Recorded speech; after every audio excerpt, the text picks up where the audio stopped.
ਤਾਂ ਜਦੋਂ supreme court ਦੇ ਵਿੱਚ ਇਹ ਪਟੀਸ਼ਨ ਗਈ, ਸੁਪਰੀਮ ਕੋਰਟ ਨੇ ਬਿਲਕੁਲ ਉਸ ਤਰਕ ਨੂੰ ਜਾਇਜ਼ ਠਹਿਰਾਇਆ ਕਿ ਹਾਂ ਇੱਦਾਂ ਨਹੀਂ ਹਟਾਇਆ ਜਾ ਸਕਦਾ, ਇਹਨਾਂ ਦਾ ਇੱਦਾਂ ਉਹਦਾ ਨਹੀਂ ਬਦਲਿਆ ਜਾ ਸਕਦਾ।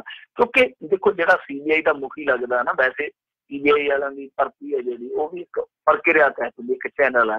ਖਾਸ ਤੌਰ ਤੇ ਜਿਹੜਾ ਡਾਇਰੈਕਟਰ ਬਣਦਾ, ਡਾਇਰੈਕਟਰ ਦਾ ਇੱਕ ਅਲੱਗ ਚੈਨਲ ਹੈ, ਜਿੱਦਾਂ ਡਾਇਰੈਕਟਰ ਦਾ ਉਹਦਾ ਕਿਸੇ ਨੇ ਲੈਣਾ, ਇੱਕ ਚੈਨਲ ਆ, ਬਰੋਬਰ ਇੱਕ ਪ੍ਰਕਿਰਿਆ ਚੱਲਦੀ ਹੈ, ਉਸ ਪ੍ਰਕਿਰਿਆ ਚੋਂ ਗੁਜ਼ਰਨਾ ਪੈਂਦਾ।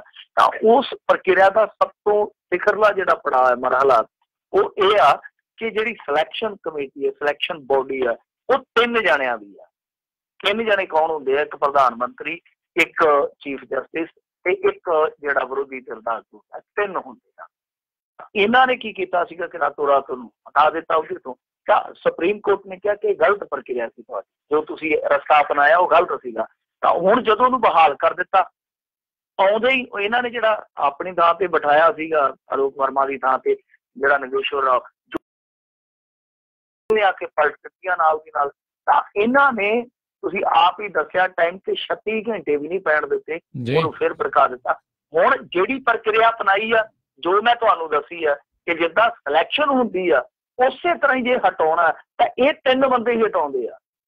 ਤਾਂ ਇਹਨਾਂ ਨੇ ਕੀ ਕੀਤਾ ਕਿ ਸੱਦ ਲਈ ਮੀਟਿੰਗ, ਔਰ ਮੀਟਿੰਗ ਸੱਦ ਕੇ ਜਦੋਂ ਇਹ ਮਤਾ ਪਿਆ ਤੇ ਦੱਸਦੇ ਕਿ ਵਿਰੋਧੀ ਧਿਰ ਦਾ ਆਗੂ ਸੀਗਾ ਜਿਹੜਾ ਮਾਲੇਗਾਰਜਨ ਖੜ ਕੇ ਉਹਨੇ ਤੇ ਵਿਰੋਧਤਾ ਕੀਤੀ ਹੈ, ਪਰ 2-1 ਦੇ ਨਾਲ ਇਹ ਫੈਸਲਾ ਲਿਆ ਗਿਆ। ਪਰ ਸਵਾਲ ਸਹਿਦਾ ਨਹੀਂ, ਸਵਾਲ ਪੈਦਾ। ਠੀਕ ਹੈ, ਪ੍ਰਕਿਰਿਆ ਤੁਸੀਂ ਪੂਰੀ ਕਰ ਲਈ, ਇਸ ਵਾਰੀ ਤੁਹਾਡੀ ਪ੍ਰਕਿਰਿਆ 'ਚ ਕੋਈ ਕਮੀ ਨਹੀਂ ਹੈ। ਗੱਲ ਰਾਜ ਕਰਨਵੀਰ ਸਿੰਘ ਦੀ ਇਹ ਆ 100% ਦੀ ਕਿ ਜਿਹੜੀ ਤੁਸੀਂ ਪਹਿਲੀ ਪ੍ਰਕਿਰਿਆ ਅਪਣਾਈ ਉਹ ਗਲਤ ਸੀ, ਸੰਵਿਧਾਨ ਦੇ ਉਲਟ ਸੀ। ਹੁਣ ਦੂਸਰੀ ਦਫਾ ਤੁਸੀਂ ਮੋਹਰ ਲਾ ਰਹੇ ਹੋ ਕਿ ਜਿਹੜੀ ਪਹਿਲੀ ਦਫਾ ਸੀ ਪ੍ਰਕਿਰਿਆ ਅਪਣਾਈ ਉਹ ਗਲਤ ਸੀ, ਤਾਂ ਜਿਹੜੀ ਤੁਸੀਂ ਗਲਤ ਸੂਬੇਦਾਰ ਬਣ ਉਹਦੇ ਲਈ ਤੁਹਾਡੀ ਸਜ਼ਾ ਕੀ ਹੈ? ਇਹ ਸਭ ਤੋਂ ਵੱਡਾ ਸਵਾਲ ਆ।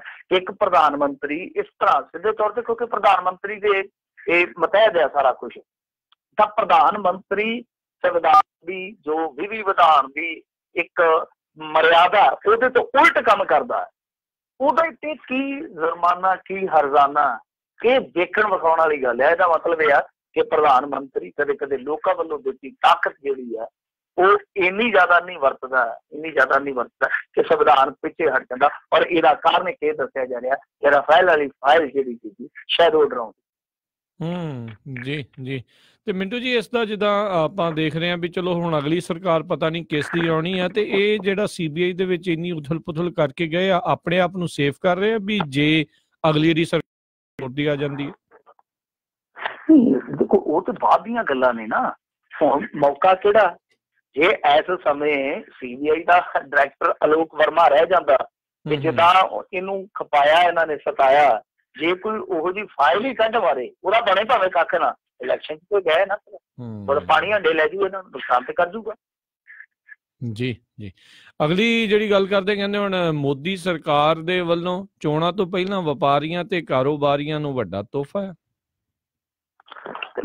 ਇਹ ਨਾ ਰਵੀ ਸ਼ੰਕਰ ਪ੍ਰਸਾਦ ਨੇ ਕੱਲ ਵੀ ਆਪਾਂ ਉਹਦੀ ਇੱਕ ਟੀਕਾ ਟਿੱਪਣੀ ਜੀ ਲਈ ਸੀਗੀ ਪ੍ਰੋਗਰਾਮ ਦੇ ਵਿੱਚ, ਜਿਹਦੇ 'ਚ ਉਹਨੇ ਕਿਹਾ ਸੀਗਾ ਕਿ ਸਲੌਗ ਓਵਰ ਦੇ ਵਿੱਚ ਖਾਸ ਤੌਰ ਤੇ ਛੱਕੇ ਵੱਜਦੇ, ਜਿਹੜਾ ਮੈਚ ਦੇ ਸਲੌਗ ਓਵਰ ਆਉਂਦੇ ਆ ਉਸ ਪੀਰੀਅਡ ਦੇ ਦੌਰਾਨ ਛੱਕੇ ਬਹੁਤ ਵੱਜਦੇ ਆ।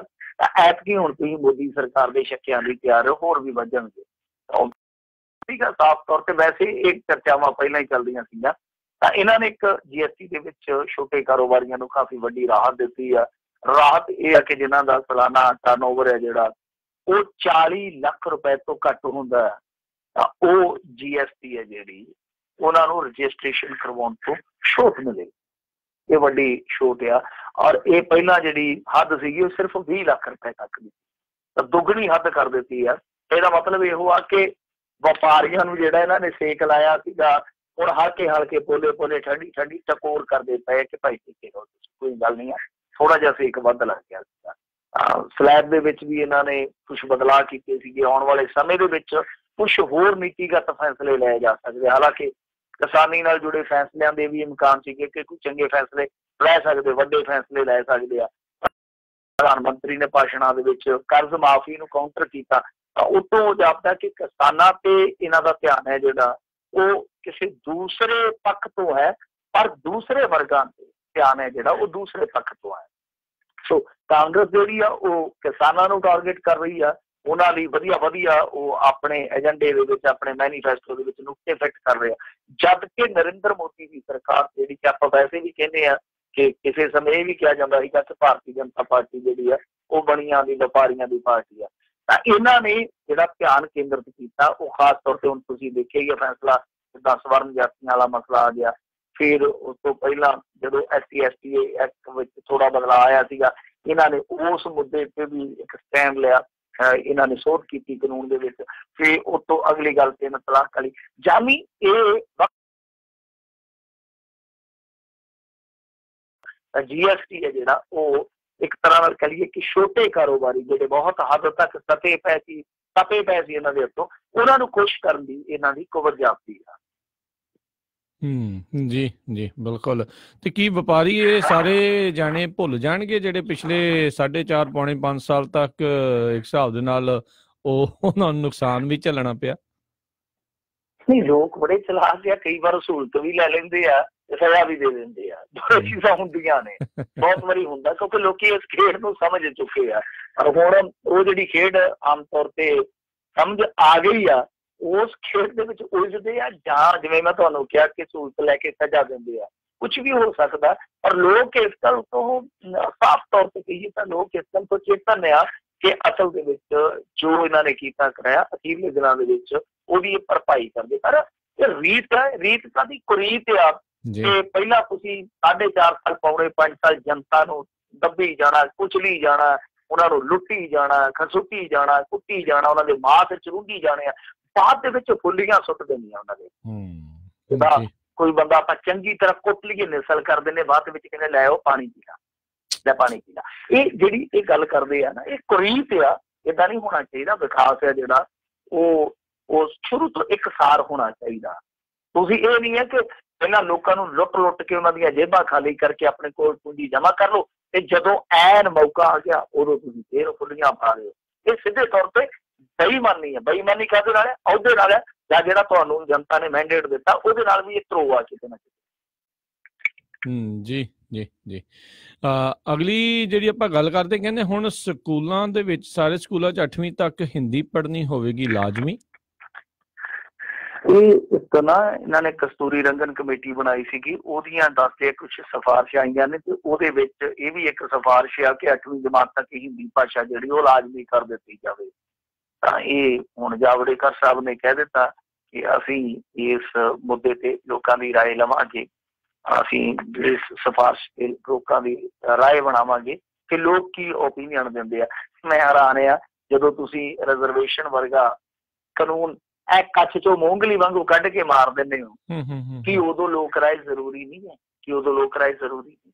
ਇਹ ਵੀ ਬਿੱਲ ਮੇਰੇ ਖਿਆਲ ਦੇ ਨਾਲ ਇਸ ਤਰ੍ਹਾਂ ਦੀ ਜਿਹੜੀ ਮਹੱਤਵਪੂਰਨ ਸੋਚ ਸੀਗੀ ਸੰਵਿਧਾਨ ਦੇ ਵਿੱਚ, ਲੋਕਾਂ 'ਚ ਆਉਣੀ ਚਾਹੀਦੀ ਸੀ, ਬਣਨਾ ਚਾਹੀਦਾ ਸੀ। ਪਰ ਮੈਜੋਰਟੀ ਦਾ ਜਿਹੜਾ ਇੱਥੇ ਅੰਨਾ ਵਰਤੋਂ ਵਾਲਾ ਕੰਮ ਚੱਲਦਾ ਪਿਆ ਇੰਡੀਆ ਦੇ ਵਿੱਚ, ਇਹ ਭਾਰਤੀ ਲੋਕਤੰਤਰ ਨੂੰ ਖੋਖਲਾ ਕਰ ਦਿੰਦਾ। ਤੇ ਜਿਸ ਹੱਥ ਮੈਜੋਰਟੀ ਆ ਜਾਂਦੀ ਹੈ, ਤਾਕਤ ਆ ਜਾਂਦੀ ਹੈ, ਉਹ ਫਿਰ ਆਪਣੇ ਹਿਸਾਬ ਕਿਤਾਬ ਨਾਲ ਵੋਟਾਂ ਦੇ ਮੱਦੇਨਜ਼ਰ ਹੀ ਉਹਨਾਂ ਚੀਜ਼ਾਂ ਨੂੰ ਵਰਤਦਾ। ਖੈਰ, ਇਹ ਜਿਹੜੀ ਕਸਤੂਰੀ ਰੰਗਨ ਕਮੇਟੀ ਨੇ ਦਿੱਤੀ ਆ ਸਿਫਾਰਿਸ਼ ਹਿੰਦੀ 8ਵੀਂ ਤੱਕ ਲਾਗੂ ਕਰਨ ਦੀ, ਉਹਦੇ ਤੇ ਇਹਨਾਂ ਨੇ ਅਮਲ ਕਰਨਾ ਸ਼ੁਰੂ ਕਰ ਦਿੱਤਾ। ਵੈਸੇ ਇਹ ਵੀ ਇੱਕ ਵੋਟ ਬੈਂਕ ਦੀ ਰਾਜਨੀਤੀ ਹੋ ਸਕਦੀ ਹੈ, ਕਿਉਂਕਿ ਹਿੰਦੀ ਨੂੰ ਰਾਸ਼ਟਰੀ ਭਾਸ਼ਾ ਪ੍ਰਚਾਰਿਆ ਜਾਂਦਾ, ਇਹਨੂੰ ਵੀ ਰਾਸ਼ਟਰਵਾਦਤਾ ਦੇ ਨਾਲ ਜੋੜਿਆ ਜਾਂਦਾ। ਇਹ ਕਹਿ ਸਕਦੇ ਆ ਕਿ ਦੇਖੋ ਅਸੀਂ ਹਿੰਦੀ ਲਈ ਵੀ ਕੰਮ ਕੀਤਾ। ਤਾਂ ਹਿੰਦੀ ਪੱਟੀ ਇਲਾਕੇ ਆ ਜਿਹੜੇ, ਤੁਹਾਨੂੰ ਪਤਾ ਖਾਸ ਤੌਰ ਤੇ ਭਾਰਤੀ ਜਨਤਾ ਪਾਰਟੀ ਦੀ ਆਖੇ ਹੁੰਦੇ ਆ। ਖੈਰ, ਜੇ ਆਪਾਂ ਦੇਖੀਏ, ਮੈਂ ਇਸ ਕਮੇਟੀ ਦੀਆਂ ਸਿਫਾਰਿਸ਼ਾਂ ਕੁਛ ਹੋਰ ਵੀ ਦੇਖ ਰਿਹਾ ਸੀਗਾ, ਤਾਂ ਉਹਨਾਂ ਨੇ ਅਗਲੀਆਂ ਵੀ ਕਹੀਆਂ ਨੇ। ਜਿੱਦਾਂ ਉਹਨਾਂ ਨੇ ਕਿਹਾ ਕਿ ਗਣਿਤ ਤੇ ਵਿਗਿਆਨ ਵਾਸਤੇ ਪੂਰੇ ਦੇਸ਼ ਦੇ ਵਿੱਚ ਇੱਕ ਸਮਾਨ ਪਾਠਕ੍ਰਮ ਹੋਣਾ ਚਾਹੀਦਾ, ਮਤਲਬ ਕਿ ਸਿਲੇਬਸ ਜਿਹੜਾ ਉਹ ਇੱਕੋ ਜਿਹਾ ਹੋਣਾ ਚਾਹੀਦਾ, ਫਰਕ ਨਹੀਂ ਹੋਣਾ ਚਾਹੀਦਾ। ਤਾਂ ਦੇਖੋ ਕਿੱਡੀ ਵਧੀਆ ਸਿਫਾਰਿਸ਼ ਆ। ਤੇ ਆਪਦੇ ਹਿਸਾਬ ਨਾਲ ਨਾ ਬਣਾਓ, ਪੂਰੇ ਦੇਸ਼ ਦੇ ਮੱਦੇਨਜ਼ਰ ਉਹ ਸਿਲੇਬਸ ਹੈ ਜਿਹੜਾ ਇੱਕੋ ਜਿਹਾ ਹੋਣਾ ਚਾਹੀਦਾ, ਤਾਂ ਕਿ ਅੱਗੇ ਚੱਲ ਕੇ ਬੱਚਿਆਂ 'ਚ ਕੋਈ ਫਰਕ ਨਾ ਆਵੇ। ਦੂਜੀ ਚੀਜ਼ ਕਿ ਜਨਜਾਤੀ ਬੋਲੀਆਂ ਲਈ ਲਿਪੀ ਵਿਕਸਿਤ ਕਰੋ। ਇਹ ਵੀ ਬਹੁਤ ਵਧੀਆ ਨੁਕਤਾ ਹੈ ਕਿ ਜਨਜਾਤੀ ਬੋਲੀਆਂ ਨੇ ਜਿਹੜੀਆਂ ਤਕਰੀਬਨ ਲੋਪ ਹੋਣ ਤੇ ਆ ਗਈਆਂ, ਉਹਨਾਂ ਲਈ ਲਿਪੀ ਜਿਹੜੀ ਆ ਉਹ ਵਿਕਸਿਤ ਕੀਤੀ ਜਾਵੇ। ਤੀਜੀ ਦੇਖੋ ਕਿੰਨੀ ਜ਼ਬਰਦਸਤ ਸਿਫਾਰਿਸ਼ ਕੀਤੀ ਗਈ ਹੈ ਕਿ ਹੁਨਰ ਦੇ ਆਧਾਰ ਤੇ ਸਿੱਖਿਆ ਦਾ ਪ੍ਰਸਾਰ ਕਰਨ ਵਰਗੀਆਂ ਇਹ ਚੀਜ਼ਾਂ ਜਿਹੜੀਆਂ ਉਹ ਸਾਨੂੰ ਕਰਨੀ, ਮਤਲਬ ਕਿ ਹੁਨਰਮੰਦ ਕੀਤੇ ਜਾਣ, ਸਕਿਲਡ ਕੀਤੇ ਜਾਣ ਸਟੂਡੈਂਟ। ਤਾਂ ਹੁਣ ਜੇ ਮੰਨ ਲਓ ਇਹੋ ਜਿਹੀਆਂ ਸਿਫਾਰਸ਼ਾਂ ਨੂੰ ਛੱਡ ਕੇ ਇਕੱਲਾ ਹਿੰਦੀ ਨੂੰ ਹੀ ਤਰਜੀਹ ਦਿੱਤੀ ਜਾਂਦੀ ਆ, ਇਕੱਲੀ ਹਿੰਦੀ ਨੂੰ ਤਵੱਜੋ ਦਿੱਤੀ ਜਾਂਦੀ ਆ, ਫਿਰ ਤਾਂ ਆਪਾਂ ਸਮਝ ਲਵਾਂਗੇ ਕਿ ਵਾਕਿਆ ਹੀ ਜਿੱਦਾਂ ਕਿ ਮੈਂ ਤੁਹਾਨੂੰ ਕਿਹਾ ਕਿ ਵੋਟ ਬੈਂਕ ਦੀ ਰਾਜਨੀਤੀ ਕਿਤੇ ਨਾ ਕਿਤੇ ਇਹਨਾਂ ਨੇ ਆਪਣੀ ਨਿਗਾਹ ਦੇ ਵਿੱਚ ਰੱਖੀ ਹੈ। ਤੇ ਜੇ ਇਹਨਾਂ ਸਿਫਾਰਸ਼ਾਂ ਤੇ ਵੀ ਇਹ ਨਾਲ ਅਮਲ ਕਰਦੇ ਆ ਤਾਂ ਫਿਰ ਆਪਾਂ ਕਹਿ ਸਕਦੇ ਚਲੋ ਭਾਸ਼ਾਵਾਂ ਦਾ ਗਿਆਨ ਹੋਣਾ ਚਾਹੀਦਾ, ਹਿੰਦੀ ਵੀ ਕੰਮ ਆ ਜਾਂਦੀ ਹੈ ਬੱਚਿਆਂ ਦੇ ਸਮੇਂ ਬਾਹਰ ਦੀਆਂ ਸਟੇਟਾਂ 'ਚ ਤੇ ਜਾਣਾ, ਤਾਂ ਜਿਹੜੇ ਨੌਨ ਹਿੰਦੀ ਇਲਾਕੇ ਆ ਉਹਨਾਂ ਦੇ ਬੱਚਿਆਂ ਦੀ ਉਹ ਹਿੰਦੀ ਦੀ ਇੱਕ ਜਾਣਕਾਰੀ ਦਾ ਬਹੁਤ ਵਧੀਆ ਸੁਮਾ ਬਣ ਜਾਂਦੀ ਹੈ। ਪਰ ਰੌਲਾ ਇਹ ਹੈ ਕਿ ਜੇ ਤੁਸੀਂ ਦੂਸਰੀਆਂ ਸਿਫਾਰਸ਼ਾਂ ਜਿਹੜੀਆਂ ਉਹ ਰੱਦ ਕਰਕੇ ਇਕੱਲੀ ਹਿੰਦੀ ਵਾਲੀ ਇੰਪਲੀਮੈਂਟ ਕਰਦੇ ਤਾਂ ਫਿਰ ਤੁਹਾਡੀ ਨੀਤ ਦੇ ਵਿੱਚ ਜਿਹੜੀ ਖੋਟ ਦੀ ਗੱਲ ਕੀਤੀ ਜਾਂਦੀ ਹੈ ਤਾਂ ਉਹ ਫਿਰ ਯਕੀਨਤਾ 'ਚ ਬਦਲ ਜਾਊ। ਜੀ ਜੀ ਜੀ ਅਗਲੀ ਜਿਹੜਾ ਰਾਮ ਰਹੀਮ ਆ ਉਸ ਦੇ ਬਾਰੇ ਫੈਸਲੇ ਦੀ ਘੜੀ ਆਈ ਹੈ ਤੇ ਹੁਣ ਸਿਰਸਾ ਬਣਿਆ ਪੁਲਿਸ ਛਾਉਣੀ। ਦੇਖੋ ਇਹਦੇ ਖਿਲਾਫ ਜਿਹੜਾ ਫੈਸਲਾ ਹੋਣਾ ਉਹਦੇ ਬਾਰੇ ਆਪਾਂ ਕਈ ਵਾਰੀ ਗੱਲ ਕਰ ਚੁੱਕੇ ਹਾਂ ਕਿ ਛਤਰਪਤੀ ਮਰਡਰ ਮਾਮਲੇ ਦੇ ਵਿੱਚ ਫੈਸਲਾ ਹੋਣਾ ਕੱਲ ਨੂੰ। ਕਾਫੀ ਸੁਰੱਖਿਆ ਵਧਾ ਦਿੱਤੀ ਗਈ ਆ ਅਰਸੇ ਦੇ ਵਿੱਚ ਤੇ ਤਕਰੀਬਨ ਕਹਿ ਲਈਏ ਕਿ ਹਾਈ ਅਲਰਟ ਆ। ਪੰਚਕੂਲਾ ਦੇ ਵਿੱਚ ਵੀ ਇਸੇ ਤਰ੍ਹਾਂ ਹੀ ਆ। ਇਤਿਹਾਤਨ ਇਹਨਾਂ ਦੇ ਜਿਹੜੇ ਖਾਸ ਤੌਰ ਤੇ ਜਿਹੜੇ ਹੁੰਦੇ ਆ ਡੇਰੇ ਛੋਟੇ ਬ੍ਰਾਂਚਾਂ ਬਣੀਆਂ ਹੁੰਦੀਆਂ ਉਹਨਾਂ ਤੇ ਵੀ ਨਿਗਰਾਨੀ ਰੱਖੀ ਆ ਔਰ ਕਾਫੀ ਵੱਡੇ ਪੱਧਰ ਤੇ ਪ੍ਰਬੰਧ ਕੀਤੇ ਗਏ ਹਰਿਆਣਾ ਪੁਲਿਸ ਵੱਲੋਂ। ਔਰ ਐਤਕੀ ਕੀ ਹੋਇਆ ਤੁਹਾਨੂੰ ਪਤਾ ਹੀ ਆ ਕਿ ਜਿੱਦਾਂ ਕੋਰਟ ਨੇ ਕਿਹਾ ਕਿ ਇਹਨੂੰ ਫਿਜ਼ੀਕਲੀ ਇੱਥੇ ਹਾਜ਼ਰ ਕਰੋ ਕੋਰਟ ਦੇ ਵਿੱਚ, ਤਾਂ ਇਹਨਾਂ ਨੇ ਜਾ ਕੇ ਪਟੀਸ਼ਨ ਪਾ ਦਿੱਤੀ ਸੀਗੀ ਪੁਲਿਸ ਵਾਲਿਆਂ ਨੇ ਕਿ ਕੰਮ ਖਰਾਬ ਨਾ ਹੋ ਜਾਵੇ, ਅੱਗੇ ਆਪਾਂ ਨੁਕਸਾਨ ਚੱਲਿਆ। ਤਾਂ ਕੋਰਟ ਨੇ ਕਿਹਾ ਕੋਈ ਗੱਲ ਨਹੀਂ ਆ, ਅਸੀਂ ਜੋ ਵੀਡੀਓ ਕਾਨਫਰੰਸਿੰਗ ਰਾਹੀਂ ਪੇਸ਼ੀ ਹੁੰਦੀ ਹੈ ਉਹਦੇ ਰਾਹੀਂ ਆਪਣਾ ਫੈਸਲਾ ਜਾਂ ਆਪਣੀ ਕਾਰਵਾਈ ਹੈ ਜਿਹੜੀ ਉਹ ਨੇਪਰੇ ਚਾੜ ਲਵਾਂਗੇ। ਤਾਂ ਹੁਣ ਇਹ ਜਿੱਦਾਂ ਇਹਨਾਂ ਨੇ ਇਸ ਵਾਰੀ ਪ੍ਰਬੰਧ ਕੀਤਾ ਜਾਂ ਇਸ ਵਾਰੀ ਜਿੱਦਾਂ ਇਹਨਾਂ ਨੇ ਆਪਣਾ ਦਾਅ ਬਚਾਇਆ ਵਾ, ਮੇਰੇ ਖਿਆਲ ਦੇ ਨਾਲ ਪਿਛਲੀ ਵਾਰੀ ਜਾਂ ਤੇ ਫਿਰ ਇਹਨਾਂ ਨੇ ਅਣਜਾਣੇ 'ਚ ਸਭ ਕੁਛ ਕਰਾ ਲਿਆ ਤੇ ਜਾਂ ਫਿਰ ਕਿਸੇ ਨੇ ਹੋਣ ਦਿੱਤਾ, ਦੋ ਹੀ ਚੀਜ਼ਾਂ ਹੋ ਸਕਦੀਆਂ। ਜਿੱਦਾਂ ਐਤਕੀ ਇਹਨਾਂ ਨੇ ਫੁਰਤੀ ਵਰਤੀ ਆ, ਚੁਸਤੀ ਵਰਤੀ ਆ, ਅਕਲ ਵਰਤੀ ਆ, ਤਾਂ ਓਦਾਂ ਹੀ ਜੇ ਕਿਤੇ ਪਹਿਲੀ ਦਫਾ ਜਦੋਂ ਪਹਿਲਾ ਫੈਸਲਾ ਆਇਆ ਉਸ ਸਮੇਂ ਜੇ ਏਦਾਂ ਪ੍ਰਬੰਧ ਕਰ ਲਏ ਜਾਂਦੇ ਤਾਂ ਮੇਰੇ ਖਿਆਲ ਦੇ ਨਾਲ ਇੰਨਾ ਨੁਕਸਾਨ ਨਾ ਹੁੰਦਾ। 35-40 ਜਾਨਾਂ ਗਈਆਂ, ਦੇਖੋ ਚਾਹੇ ਪ੍ਰੇਮੀ ਗਏ ਆ, ਪੈਰੋਕਾਰ ਆ ਡੇਰੇ ਦੇ, ਪਰ ਜਾਨਾਂ ਤੇ ਗਈਆਂ ਨੇ ਨਾ। ਜੋ ਕਈ ਹਜ਼ਾਰ ਕਰੋੜ ਦਾ ਨੁਕਸਾਨ ਹੋਇਆ ਉਹ ਵੀ ਤੇ ਸਾਡੀ ਜਨਤਾ ਦਾ ਹੀ ਹੋਇਆ। ਜਿਹੜੇ ਲੋਕ ਉੱਥੋਂ ਸਫਲ ਹੋ ਕੇ ਆਏ ਬੇਦੋਸ਼, ਉਹਨਾਂ ਦੀ ਰੂਹ ਤੇ ਹਮੇਸ਼ਾ ਉਹ ਜ਼ਖਮ ਜਿਹੜੇ ਆ ਉਹ ਤਾਜ਼ਾ ਰਹਿਣਗੇ। ਕਹਿਣ ਦਾ ਮਤਲਬ ਇਹ ਕਿ ਉਹ ਬਹੁਤ ਵੱਡਾ ਨੁਕਸਾਨ ਹੈ ਜਿਹੜਾ ਬਚਾਇਆ ਜਾ ਸਕਦਾ ਸੀ ਜੇ ਉਦੋਂ ਅਕਲ ਇਹਨਾਂ ਨੇ ਵਰਤੀ ਹੁੰਦੀ ਜਾਂ ਫਿਰ ਰਾਜਨੀਤੀ ਹੈ ਜਿਹੜੀ ਉਹ ਨਾ ਵਰਤੀ ਹੁੰਦੀ। ਮੇਰੇ ਖਿਆਲ ਦੇ ਨਾਲ ਇਮਕਾਨ ਤੇ ਉਹ ਆ ਕਿ ਨੇਪਰੇ ਸੁੱਖਾਂ ਨਾਲ ਚੜ ਜੂਗਾ, ਪਰ ਕੁਛ ਗੱਲਾਂ ਜਿਹੜੀਆਂ ਉਹ ਕਈ ਵਾਰ ਡਰਾਉਂਦੀਆਂ ਰਹਿੰਦੀਆਂ ਤੁਹਾਨੂੰ, ਭਾਵੇਂ ਕੁਛ ਵੀ ਨਹੀਂ ਕਰਦੀਆਂ, ਡਰ ਜ਼ਰੂਰ ਆਉਂਦਾ। ਸੋ ਭੈ ਜ਼ਰੂਰ ਆ, ਇਹ ਭੈ ਜਿਹੜਾ ਨਿਰਭੀਕਤਾ ਦੇ ਵਿੱਚ ਉਦੋਂ ਹੀ ਬਦਲੂਗਾ ਜਦੋਂ ਸਭ ਕੁਛ ਅਮਨ ਅਮਾਨ ਨਾਲ ਨੇਪਰੇ ਚੜ ਜੂਗਾ। ਸੋ ਦੇਖਦੇ ਹਾਂ ਕੱਲ ਨੂੰ ਫੈਸਲਾ ਆਉਂਦਾ, ਕੋਈ ਤਰੀਕ ਅੱਗੇ ਪੈਂਦੀ ਆ, ਫੈਸਲਾ ਜੇ ਆਉਂਦਾ ਤੇ ਫਿਰ ਕਿਹੜਾ ਆਉਂਦਾ, ਤੇ ਜੇ ਅੱਗੇ ਤਰੀਕ ਪੈਂਦੀ ਹੈ ਤੇ ਫਿਰ ਕਿੰਨੀ ਪੈਂਦੀ ਹੈ, ਇਹ ਦੇਖਣ ਵਾਲੀਆਂ ਚੀਜ਼ਾਂ ਹੋਣਗੀਆਂ। ਜੀ ਜੀ ਅਗਲੀ ਗੱਲ ਕਰਦੇ ਮਨਜੀਤ ਸਿੰਘ ਜੀਕੇ ਖਿਲਾਫ ਦਿੱਲੀ ਪੁਲਿਸ ਨੇ ਕੇਸ।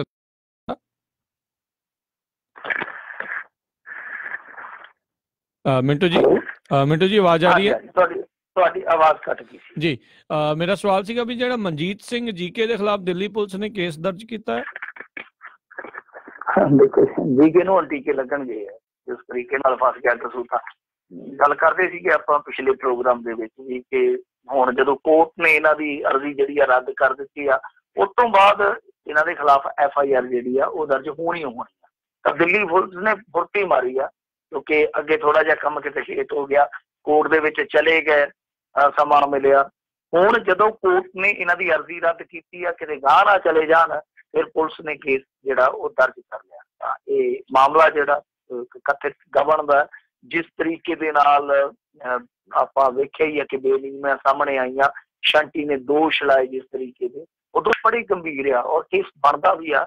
ਮੈਂ ਤਾਂ ਅੱਗੇ ਹੈਰਾਨ ਸੀਗਾ ਕਿ ਜੇ ਤੁਸੀਂ ਦੋਸ਼ੀ ਹੋ, ਨਿਰਦੋਸ਼ ਹੋ, ਤਾਂ ਫਿਰ ਇੰਨੀ ਕਾਹਲੀ ਕਿਉਂ ਕੋਰਟਾਂ ਦੇ ਵਿੱਚ ਜਾਣ ਦੀ, ਕਚਹਿਰੀਆਂ ਦੇ ਵਿੱਚ ਜਾਣ ਦੀ? ਤੁਸੀਂ ਕਹੋ ਕਿ ਹਾਂ ਮੈਂ ਨਿਰਦੋਸ਼ ਹਾਂ, ਹਰੇਕ ਇਨਵੈਸਟੀਗੇਸ਼ਨ ਦਾ ਮੈਂ ਸਾਹਮਣਾ ਕਰਨ ਲਈ ਤਿਆਰ ਹਾਂ, ਭਾਈ ਆ ਜਾਓ ਮੈਦਾਨ ਦੇ ਵਿੱਚ, ਮੈਂ ਆਪਣੇ ਤੱਥ ਰੱਖਦਾ, ਤੁਸੀਂ ਆਪਣੇ ਤੱਥ ਰੱਖੋ। ਸੋ ਫਿਰ ਕ੍ਰਾਸ ਤੱਥ ਜਿਹੜੇ ਹੋਣਗੇ ਉਹ ਵੇਖੀ ਜਾਊਗੀ ਕਿ ਕਿਹਦੇ ਭਾਰਾ ਪੈਂਦਾ ਤੱਕ। ਪਰ ਇਹਨਾਂ ਨੇ ਭੱਜ ਕੇ ਕੋਰਟ ਦੀ ਸ਼ਰਨ ਲਈ, फिर कोर्ट ने जिहड़ा फैसला किया सी आपां नूं सब नूं पता ही आ। इस दरम्यान कार्यकारिणी है जिहड़ी भंग कीती गई, उहदा हुण 19 नूं इलैक्शन आउणा, इलैक्शन तो पहला FIR दर्ज हो जानी, क्योंकि अगे जिहड़ी ये कार्यकारिणी भंग कीती गई आ ਉਹਦੇ ਵੀ दो किस्म के चर्चे सन। कोई कहता सीगा कि सुखबीर सिंह बादल ने बदनामी तो डरदियां ਇਹ ਅਸਤੀਫਾ ਮੰਗਿਆ ਸੀ, ਦਿੱਤਾ, ਵਿੱਚੋਂ ਚਰਚਾ ਵੀ ਚੱਲੀ, ਉਹਨੂੰ ਰਿਊਮਰ ਕਰਾਰ ਦਿੱਤਾ ਗਿਆ। ਫਿਰ ਬਾਅਦ ਦੇ ਵਿੱਚ ਇਹਨਾਂ ਨੇ ਜਦੋਂ ਅਸਤੀਫਾ ਦੇਣ ਦੀ ਥਾਂ ਤੇ ਜੀਕੇ ਹੋਰਾਂ ਨੇ ਇਹ ਰਸਤਾ ਅਪਣਾ ਲਿਆ ਕਿ ਵੱਡੇ ਵੱਡੇ ਅਕਾਲੀਆਂ ਤੇ ਇਦਾਂ ਦੇ ਛੋਟੇ ਛੋਟੇ ਦੋਸ਼ ਲੱਗਦੇ ਰਹਿੰਦੇ ਆ, ਦੂਜੇ ਕਿਹੜਾ ਅਸਤੀਫਾ ਦਿੰਦੇ ਆ, ਤਾਂ ਫਿਰ ਉਹਨਾਂ ਨੇ ਕਿਹਾ ਕਿ ਸਾਰੇ ਭੰਗ ਕਰ ਦਿਓ। ਪਰ ਦੂਸਰਾ ਚਰਚਾ ਇਹ ਵੀ ਸੀਗਾ ਕਿ ਮਨਜੀਤ ਸਿੰਘ ਜੀਕੇ ਨੇ ਆਪ ਹੀ ਕਾਰਜਕਾਰਨੀ ਭੰਗ ਕੀਤੀ ਦਬਾਅ ਬਣਾਉਣ ਵਾਸਤੇ। ਦੋ ਤਰ੍ਹਾਂ ਦੇ ਚਰਚੇ ਆਪਾਂ ਅੱਗੇ ਸੁਣ ਚੁੱਕੇ ਹਾਂ। ਪਰ ਹੁਣ ਮੇਰੇ ਖਿਆਲ ਦੇ ਨਾਲ ਜੀਕੇ ਦੇ ਨਾਲ ਤੇ ਜੋ ਹੋਣਾ ਸੋ ਹੋਣਾ ਹੀ ਹੋਣਾ। ਪਰ ਇੱਕ ਚੀਜ਼ ਜਿਹੜੀ ਆ ਮਨਜਿੰਦਰ ਸਿੰਘ ਸਿਰਸੇ ਨਾਲ ਵਧੀਆ ਹੋਈ ਕਿ ਉਹਦੇ ਰਸਤੇ ਦੇ ਕੰਢੇ ਜਿਹੜੇ ਉਹ ਆਪਣੇ ਆਪ ਸੁੱਕੇ ਗਏ। ਮਨਜਿੰਦਰ ਸਿੰਘ ਸਿਰਸਾ ਦੇ ਉਲਟ ਜਿਹੜਾ ਮਨਜੀਤ ਸਿੰਘ ਜੀਕੇ ਸੀਗਾ ਉਹ ਹਮੇਸ਼ਾ ਪਰੇਸ਼ਾਨੀਆਂ ਖੜੀਆਂ ਕਰਦਾ। ਦੋਨੇ ਜਿਹੜੇ ਆ ਉਹ ਇੱਕ ਮਿਆਨ 'ਚ ਦੋ ਤਲਵਾਰਾਂ ਵਾਲਾ ਹਿਸਾਬ ਕਿਤਾਬ ਸੀਗਾ। ਹੁਣ ਇੱਕ ਤਲਵਾਰ ਜਿਹੜੀ ਆ ਉਹ ਫਸ ਗਈ ਆ ਕਸੂਤੀ ਦੂਸਰੇ ਪਾਸੇ।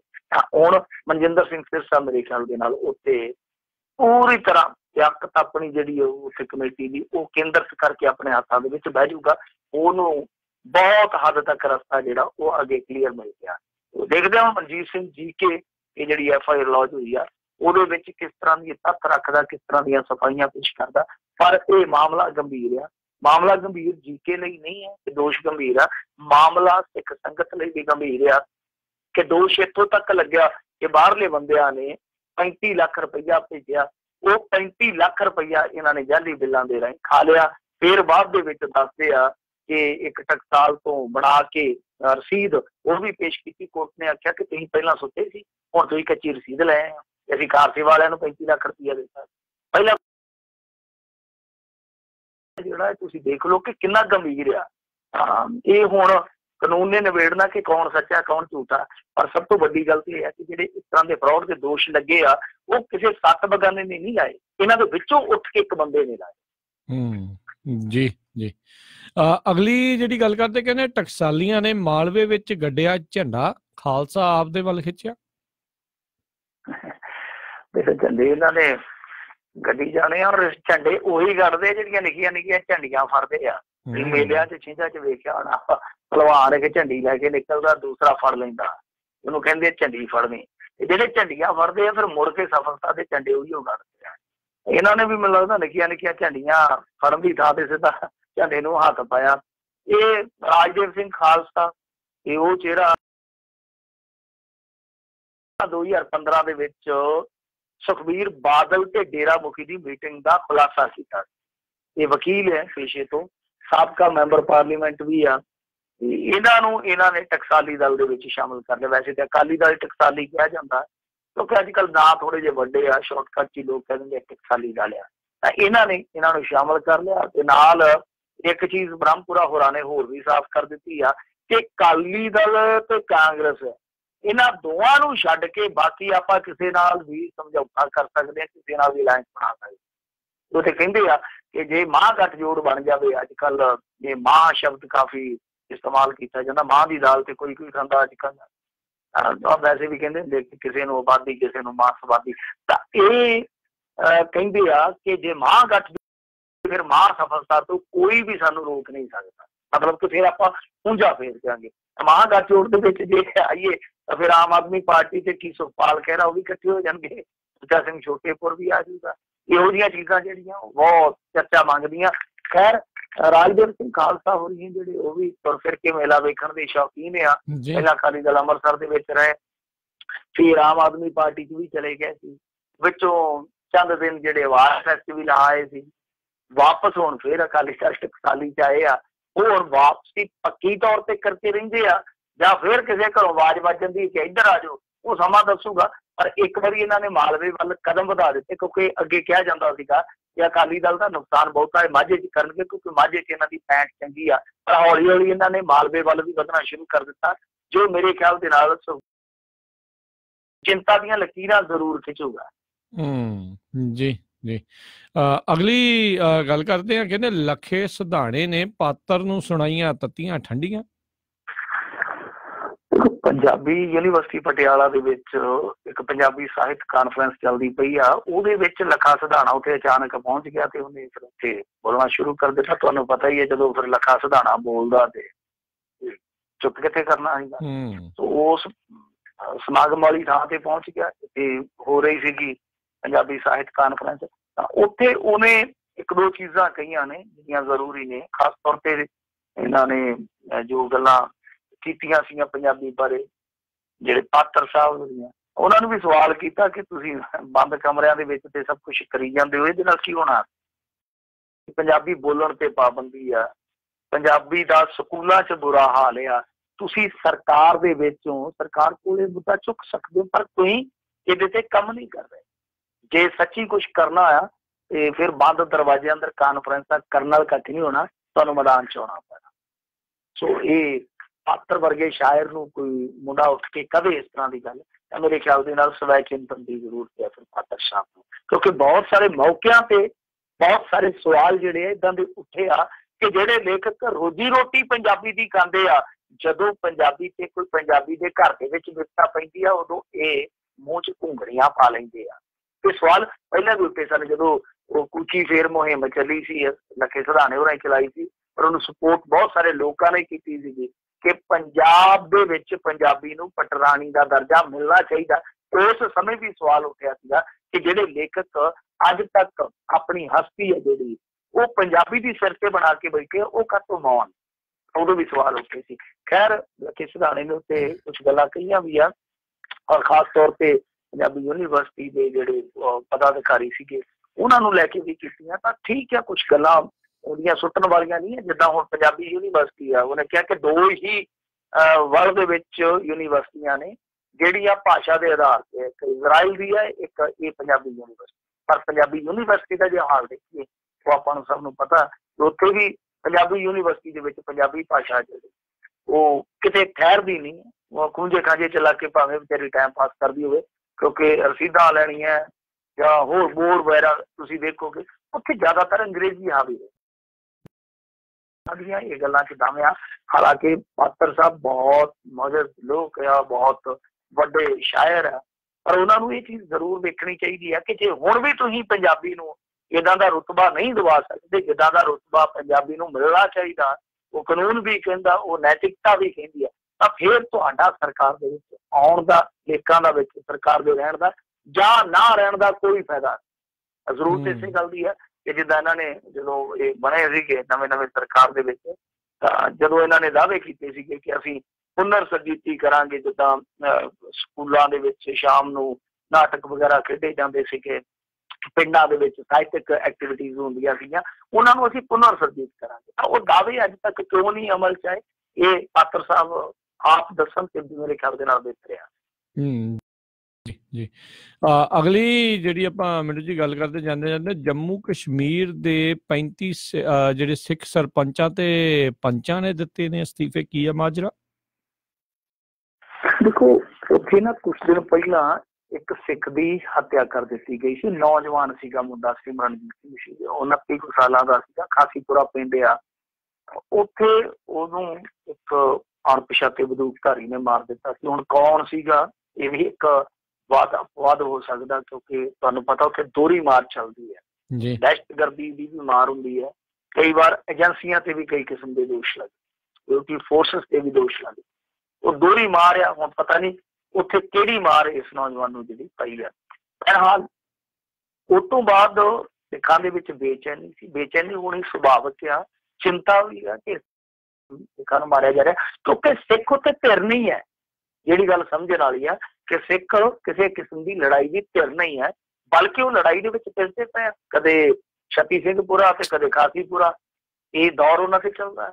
ਸੋ ਉਹ ਇਸੇ ਕਰਕੇ ਕਿ ਸਾਡੀ ਸੁਰੱਖਿਆ ਜਿਹੜੀ ਉਹ ਇੱਥੇ ਤਾਕ ਤੇ ਰੱਖੀ ਪਈ ਆ, ਸਾਡੇ ਮੁੰਡੇ ਮਾਰੇ ਜਾ ਰਹੇ ਆ। ਉਹਨਾਂ ਨੇ ਫਿਰ ਚੱਕ ਕੇ ਜਿੰਨੇ ਵੀ ਉਹਨਾਂ ਦੇ ਪੰਚ ਸਰਪੰਚ ਸੀਗੇ ਜੋ ਵੀ ਇਲਾਕਿਆਂ ਦੇ, ਉਹਨਾਂ ਸਾਰਿਆਂ ਨੇ ਸਮੂਹਿਕ ਤੌਰ ਤੇ ਅਸਤੀਫਾ ਦੇ ਦਿੱਤਾ ਹੈ। ਤਾਂ ਮੇਰੇ ਖਿਆਲ ਦੇ ਨਾਲ ਦੇਖੋ ਉੱਥੇ ਨੌਜਵਾਨ ਦੇ ਨਾਲ ਹੋਇਆ ਜਾਂ ਉਹਨਾਂ ਦੇ ਪਰਿਵਾਰ ਵਾਲਿਆਂ ਨਾਲ ਹੋਇਆ, ਉੱਥੇ ਮਾੜਾ ਕਿਹਨੇ ਕੀਤਾ ਉਹ ਹਾਲੇ ਇੱਕ ਸਵਾਲ ਹੈ। ਆਪਾਂ ਕਿਸੇ ਨੂੰ ਇਹ ਨਹੀਂ ਕਹਿ ਸਕਦੇ ਕਿ ਫਲਾਣੇ ਨੇ ਹੀ ਕੀਤਾ, ਕਿਉਂਕਿ ਆਪਣੇ ਕੋਲ ਤੱਥ ਨਹੀਂ ਹੈ। ਪਰ ਇੱਕ ਚੀਜ਼ ਜਿਹੜੀ ਆ ਉਹ ਵੇਖੋ, ਵੇਖਣ ਵਾਲੀ ਆ, ਮਸਾਲੀ ਆ, ਨਜ਼ੀਰ ਆ ਕਿ ਉਹਨਾਂ ਨੇ ਉੱਥੇ ਏਕੇ ਦਾ ਪ੍ਰਗਟਾਵਾ ਕੀਤਾ। ਉਹ ਘੱਟ ਗਿਣਤੀ ਇਹ ਤੁਸੀਂ ਯੂਨਿਟੀ ਦੇਖੋ ਕਿ ਕਿੰਨੀ ਮਜ਼ਬੂਤ ਆ ਕਿ ਇੱਕ ਘਰ ਤੇ ਵਿਪਤਾ ਪਈ ਹੈ, ਸਾਰਿਆਂ ਨੇ ਅਹੁਦੇ ਤਿਆਗ ਦਿੱਤੇ ਆ। ਇੱਥੇ ਅਹੁਦਿਆਂ ਲਈ ਬੰਦੇ ਆਪਣੇ ਮਾਰ ਦਿੱਤੇ ਜਾਂਦੇ, ਸਕੇ ਭਰਾ ਮਾਰ ਦਿੱਤੇ ਜਾਂਦੇ। ਸੋ ਪੰਜਾਬ ਦੇ ਜਿਹੜੇ ਸਿੱਖ ਆ ਉਹਨਾਂ ਨੂੰ ਥੋੜਾ ਜਿਹਾ ਇਹਨਾਂ ਸਿੱਖਾਂ ਤੋਂ ਸਿੱਖਣ ਦੀ ਜ਼ਰੂਰਤ ਆ ਕਿ ਉਹਨਾਂ ਦਾ ਏਕਾ ਜਿਹੜਾ ਉਹ ਦੇਖ ਲਓ ਕਿਸ ਕਿਸਮ ਦਾ, ਕਿ ਇੱਕ ਦੇ ਨਾਲ ਸਾਰੇ ਖਲੋਤੇ ਆ। ਇੱਥੇ ਇੱਕ ਦੇ ਵਿਪਤਾ ਪੈ ਜਾਂਦੀ ਆ ਤੇ ਬਹੁਤ ਸਾਰੇ ਇਸ ਗੱਲ ਤੇ ਲੱਗ ਜਾਂਦੇ ਆ ਕਿ ਹੁਣ ਵੇਲਾ ਸੂਤ ਆਇਆ, ਬੱਤਰ ਆਇਆ, ਵਾਹ ਲਓ ਦੱਬ ਕੇ। ਜੀ ਜੀ ਜੀ, ਤੇ ਬਹੁਤ ਬਹੁਤ ਧੰਨਵਾਦ ਕਰਦੇ ਹਾਂ ਮਿੰਟੂ ਜੀ ਤੁਹਾਡਾ, ਤੁਸੀਂ ਸਾਡੇ ਨਾਲ ਜੁੜੇ, ਇਹਨਾਂ ਖਬਰਾਂ ਬਾਰੇ ਤੁਸੀਂ ਜਾਣਕਾਰੀ ਦਿੱਤੀਆਂ। ਅਗਲੀ ਵਾਰ ਤੱਕ ਦੀ ਬੜੀ ਮਿਹਰਬਾਨੀ, ਪਿਆਰ ਭਰੀ ਸਤਿ ਸ਼੍ਰੀ ਅਕਾਲ ਜੀ। ਸਤਿ ਸ਼੍ਰੀ ਅਕਾਲ ਜੀ। ਤੇ ਸੋ ਤੇ ਇੱਥੇ ਸਾਡਾ ਅੱਜ ਦਾ ਇਹ ਪ੍ਰੋਗਰਾਮ ਉਹ ਵੀ ਸਮਾਪਤ ਹੈ। ਮਿਲਾਂਗੇ ਤੁਹਾਨੂੰ ਸਾਰਿਆਂ ਨੂੰ ਅਗਲੀ ਵਾਰ, ਉਦੋਂ ਤੱਕ ਪੰਜਾਬੀ ਰੇਡੀਓ USA।